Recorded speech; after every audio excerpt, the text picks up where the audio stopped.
Taylor Swift released the Life of a Showgirl album as we were wrapping up the show last week. It's on track to get near about 500 million streams in the US, 460 million on-demand official streams in the United States since the album's release on October 3rd. The Life of a Showgirl already has 2025 second largest streaming week for an album, second only to the debut of Morgan Wallen's 37th song, I'm the Problem, which bowed at 462.63 million tracks for it back in May. It's already among the top 10 of all-time biggest streaming weeks for the album. Swift herself has the largest streaming week ever for an album when the Tortured Poets Department claimed 891.37 million streams in its opening week in 2024. There are multiple versions of the album on streaming services. Standard 12-song by track commentary edition that includes 12 song plus commentary tracks. Track by track commentary edition that has Swift's commentary and lyric videos for each of the songs. This is where it gets really, really murky and weird. There's currently 32 different versions of Life of a Showgirl powering its first week sales, 27 physical iterations, 18 CDs, 8 vinyl LPs, and 1 cassette, by the way, and 5 download variants. This is pissing a lot of people off. Yes. Now, this isn't anything new to what she's done. She's always come out with, I mean, look, she's always been great at marketing, and the people around her have found every way possible to lure in her fan base and suck them dry financially. Be it just merch drops, be it, here's the album. Oh, that's great. Well, we're releasing a special orange disc version of the album, but you can only get, I'm not saying this is, but an example, but you can only get this one at Target. But if you want the clear crystal version, you have to go to Best Buy to get that version. Or if you want, like, she does that kind of stuff. Then she puts out the old fashioned CD singles. Where, remember back in the day, in the long ago, if an artist put out the CD single, you would get maybe an acoustic version, a long form version. Like, this is the radio edit version. Here's the album version. Here's a remix. I remember the band Oleander. They had that. I love song, Oleander. Why I'm Here. They had the rock version, and then they had the orchestral version where they had an orchestra playing with them. And I liked but it was on the single there. Yep. You got some diversity into why you were buying the single, the maxi single, it used to be called. And it made, it's like, all right, that thing's $8, $10, but yeah, look at that. Plus the instrumental. Sometimes they had the instrumental, and that was fun to have too. She puts these singles out there, but I noticed when they're showing the artwork, it looks like, and I said this on Garrett and Steve, remember back in the 2000s before cam girls were a thing, you had the tripod or the GeoCity sites of the girls who would sell their non-nude photo sets. And it would, you'd see a couple of photos, and if you paid the money, then you'd see the whole thing. And it was just a version of, they'd be sitting here in that outfit, then they'd be sitting that way in that outfit. It was just all those. It was variants of the same shit that you had already gotten. It was going to get a full photo shoot instead of whittling it down to just the ones that really pop, the ones that really stand out, and selling that set. You got everything, including the ones they didn't need to keep. Like, oh, look, the white background isn't fully in the background. You get to see some of the cement floor over there. Like, those photos were there, right? Yeah. That's what the inserts on her CDs look like. It's the same shoot, but from, this photo's up close. This photo's from the back. This photo's from over here. It really is a way to gouge the audience. Yeah, with all of these things here. People are basically criticizing her for doing this for several years now, with the constant stream of limited edition vinyls and an apparent attempt to inflate sales and ensure chart dominance. In addition to each vinyl being different color and having its own unique album artwork, they're only available to buy for a limited amount of time, creating a sense of urgency and exclusivity. Now, I pulled an ad from them because she had one thing that was for a version of the title track is what, Life of a Showgirl? I think that's her ending track. I don't remember what her title is. No, but I'm saying the name of the album is Life of a Showgirl, yes. The title track is Life of a Showgirl, is also, the name of the song. There was a version that they put out on her social media and stuff that was only going to be available for 24 hours. Now, this is the single of the song, not the album. Unless you bought it digitally through iTunes and whatever, you could buy the album and then get all these bonus tracks for 24 hours. And then it was being pulled. Right Now, there's other singles that they were doing this too for different time periods, but I pulled this because they made an ad. They're showing you what you're getting if you buy this album, again, the digital copy, within 24 hours. What they're showing you is she would make voice notes in her phone. It's like her going through the process of creating the song. She'll sing a lyric that she had in her head, and then she's like, da-da-da-da-da, chorus, chorus, chorus, and then go back into another song. Those notes are the bonus tracks that you're paying for. Check this out. I'd be enraged if I was a fan of somebody and they were trying to sell this to me. Look at this. Me to find all of those blues. It's less hooky, but then we go back to the chorus chords. Da, da, da, da, da. You can call me anything you want, you want. Who wants that? Like, who's sitting there going, you know what I want to put on the radio right now? Taylor hubbing into her fucking phone. Right. So all right. So you get Life of a Showgirl. Deluxe Life is a song acoustic version. Okay. It says 2 new songwriting voice memos for this year featuring, I guess these are songs: Honey, Canceled, Opalite, and Ruin the Friendship. Now, these are the versions. Original songwriting voice memos. This one is Life is a Song acoustic version, and then Ruin the Friendship, my advice version. I don't even know what that means. So again, like if you had the acoustic version, you're sold the single, you have the studio version and the acoustic version. That kind of makes it worth it because it's a different, same artist, a different way that they're performing the song. If you're that big a fan, I could say that makes sense. When you're getting voice notes of you just sitting there mumbling whatever, it's like, oh, this was the first thought I had about the song, and you're putting that out as a buyable track. That's ridiculous. That's just like let's sell everything that we have. Now, I know other bands like Metallica, one of my favorite bands. They had their, demos, and they put out stuff that you could hear demos of them recording and things like that. But it's not to this level. It's not like, okay, and then I'm gonna go, chorus, $20 like that. Those demo versions make sense if you have a long established career and you put them on a box set. Remember that box set that came out in the 90s for the Beatles? Had 2 songs that were never finished because John Lennon died, but they had his voice tracks. So the Beatles went in and finished those 2 songs. Free as a Bird and Real Love, I believe, were the 2 songs. And then they had demo versions of other popular songs that they did as they were performing like in a studio or practicing or whatever.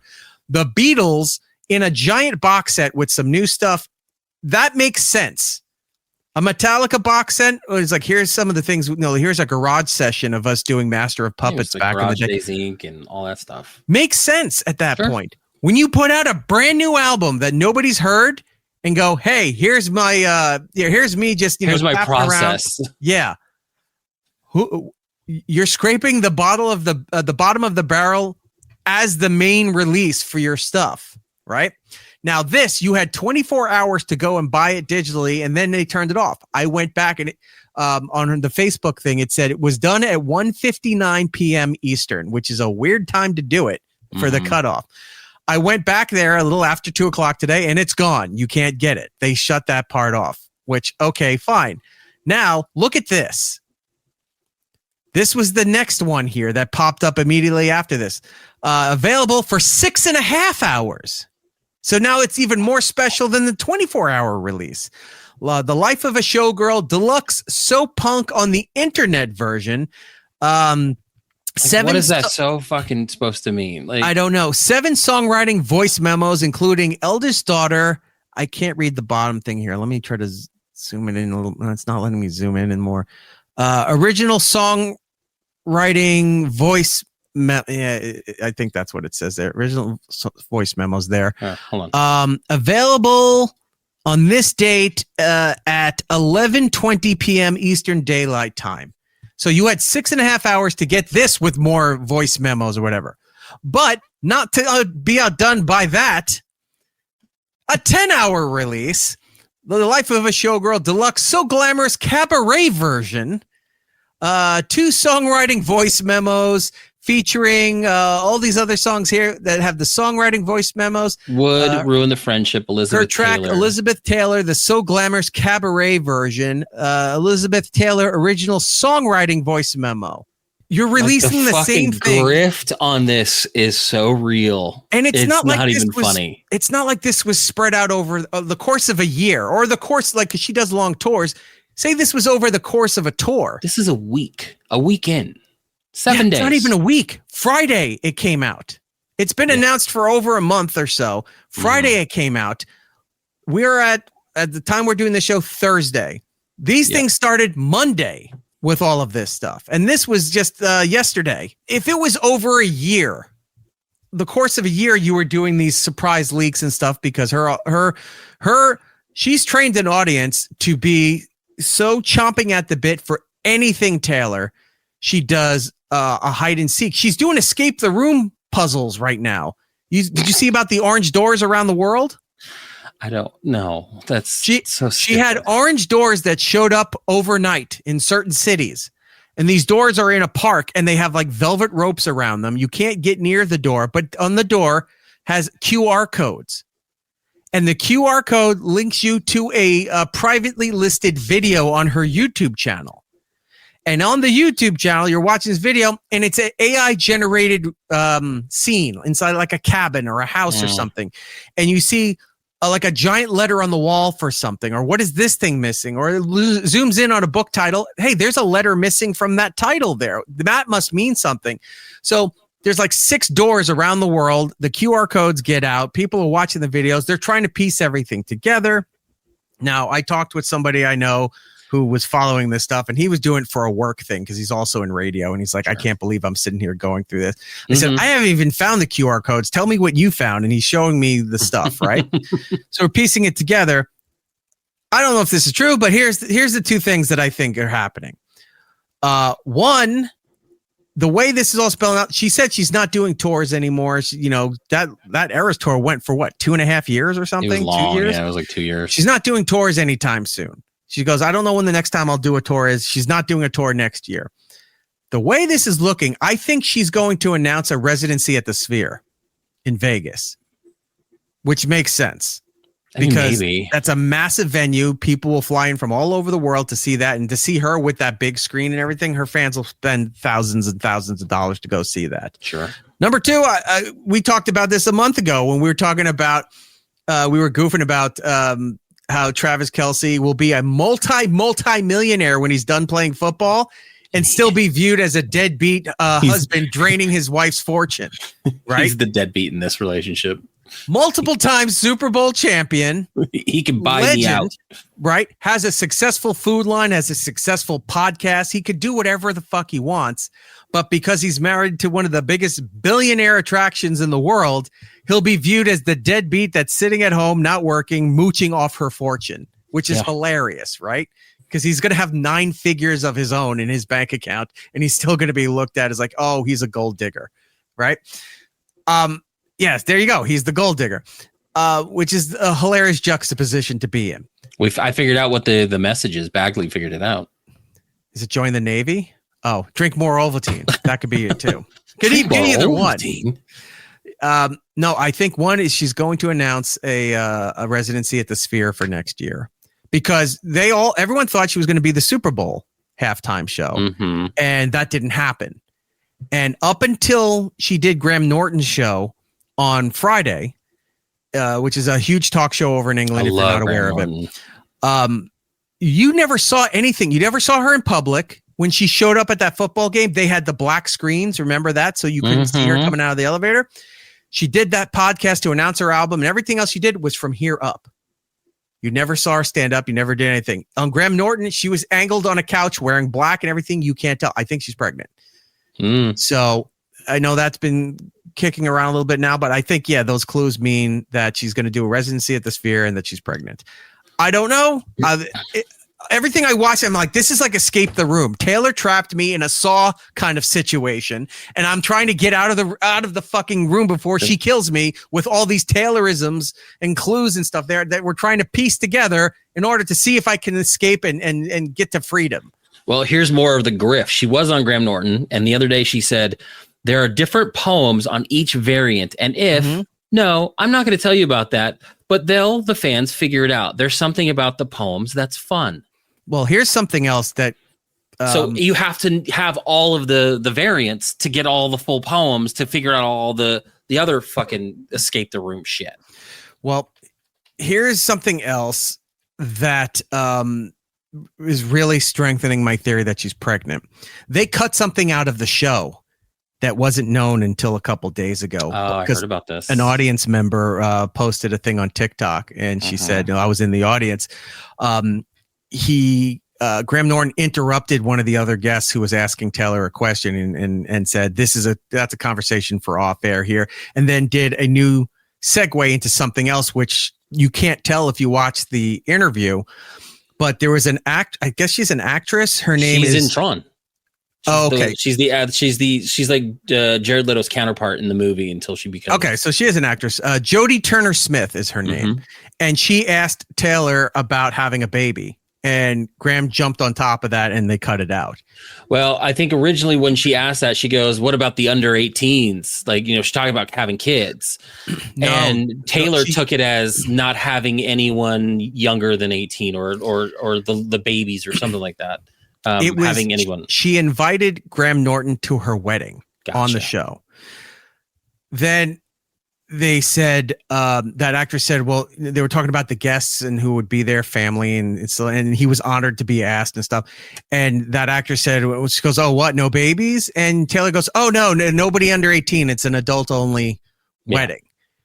And then the actress correcting, she goes, no, I'm talking about no babies for you or whatever. And that's where Graham jumped in, cut it off. Which, by the way, fuck you, Taylor. You're about to marry Travis Kelce, whose brother, Jason Kelce, and his wife have, I think, 3 or 4 kids under 15 years old who, from what I can tell, based off of everything, adore you. You're going to be that bitch that says, fuck you, you can't bring your kids? Go fuck you. Like, the more I hear about her, like, I thought at first, like, oh, we're getting a glimpse into Taylor Swift that most people don't see. She's kind of being more personable. And the more that comes out about her, she's kind of a cunt. You know what I mean? Like who's the guy that's the lead singer of the 1975? Oh, I don't remember. Matty Healy. His mom was on something with not Andy Taylor. That's fucking Mayberry. Andy Cohen. There was something she was on there, and they brought up something about Taylor, and because this lady was going to be her mother-in-law. At one point, she was engaged to Matt Haley, and she said that she's just grateful that she doesn't have to tiptoe around this moody bitch or something like that anymore. Like, she didn't say the name, but she was insinuating that Taylor was unbearable while she was engaged to her son and everything. And she essentially said she dodged a bullet, and she's just glad that he's with whoever the other girl is that she mentioned everything, but she was not happy with Taylor at all. And that seems to bleed through the cracks. As much as they try to make her squeaky clean, you still find these little instances of people saying, I can't fucking deal with her. I mean, it's starting, like, you're not going to get the younger brainwashed crowd to kind of go against her, but some of these older people are starting to, like, see through this. Like, one person tweeted, I feel comfortable saying that this is one of the most fucking disgusting and anti-art practices any artist could make, and it's terrible that the one doing it is one of the most popular artists in the world. It's utter greediness. It's just shameful. It shouldn't be acceptable. Right. And another person said, after hearing the music, said, fuck, and I have 5 copies of this shit coming in the mail. Like, people are upset that they bought into this. I listened to about half this album. I wanted to be able to talk about it on the show, and I gotta say, it ain't good. Right. It ain't good at all. So Giddles is saying, my coworker is from her hometown and said she's awful. She's from Wyoming, Pennsylvania? Yeah, she's from that area. Yeah. I love it when towns have state names or country names, and it's like Paris, Texas. All right, big time. Saved by the Bell reference, by the way, if you don't know about that. Yeah. So all in all, look, she's great at marketing. She's good at these puzzles. These females chomp at the bit for everything that she's doing. Yeah. She's obviously going to be a success unless she really does something publicly terrible. Who cares? She's got enough money. She's too big to fail at this point. Yeah. Doesn't mean she can't, but it's very improbable that will happen. This album thing is way too much too soon. And this could look, we've been talking a lot lately in the last few weeks about companies that were drastically increasing their pricing and not giving a shit about the consumer. And it's starting to show that those companies are making decisions that people aren't happy with. Live Nation, WWE, Xbox, Disney, the list goes on. Yeah. Give it some time. This Taylor could be added to the list as an entity of the people who are like, oh my God, I can't buy all her shit anymore. This is just becoming too much. Teenage girls don't know anything like that, or even younger girls with some expendable income. They won't think that way. That's what I'm saying. Like older girls, crowds are gonna parents, those kind of things are going to go. It's like Christmas is coming up. I can't buy 32 different versions of this thing. That's all my kid wants. It's like, fuck this, enough. Yeah, I couldn't believe it. I walked into a Target last night before going to the movie, and they had end caps set up, and they had standees in the middle, and it was just packed full of it. Right. And it like everyone was different. I'm like, how does anyone do this? I don't know. It'd be great if they're all running into Target like they did with the Stanley Cups. Yeah, just and all these women and housefraus are just beating each other up to try to get the special edition Taylor albums. Well, she was selling CDs on her website, limited edition. It was just the regular CD, but she had signed a few of the inserts, and those sold out very fast. And I don't know. It's the big grift. The album sucks. Like, it's not good. Like, I'm not into Taylor's music. Some of it's fine. None of this stuff sounds good to me. Like, it feels like it's not produced right. It sounds slow. It's not giving the same feeling like all the marketing is supposed to let. Ooh, it's Life of a Showgirl, and every song is fucking boring as shit. She thinks she's edgy. She's talking about fucking Travis Kelce's dick. Who fucking cares? Get over it. Like, this is not a good album. Everyone gets their bad album. This is yours. Move on. It's Eric Nagel.